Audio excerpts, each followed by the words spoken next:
हे बघा, लक्ष द्या, पेट्रोलचा कुठलाही शॉर्टेज नाहीये. विनाकारण फक्त अफवांमुळे हे सगळं पॅनिक झालेलं आहे.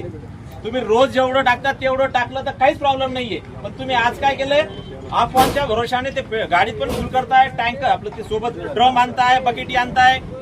साहजिकच शॉर्टेज दिसणार आहे. शॉर्टेज कुठेही नाहीये, फक्त तुम्हीच काय करतात, पॅनिक सिच्युएशन क्रिएट करतात. सगळ्यांना सूचना आहे, कुठेही पेट्रोल डिझेलचा शॉर्टेज नाहीये.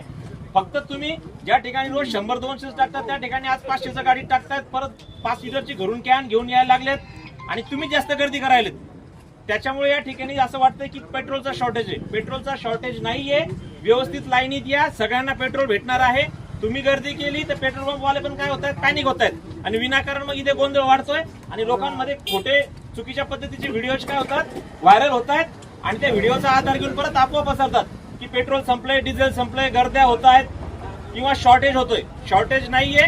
तुम्ही फक्त काय थोडंसं पॅनिक झाले आहे, त्याच्यामुळे जास्तीचे डिमांड करतायत आणि त्याच्यामुळे गर्द्या होत आहेत. सगळ्यांना सूचना आहे, कोणीही अफवा पसरू नका आणि कोणीही ड्रम मध्ये पेट्रोल नेऊ नका.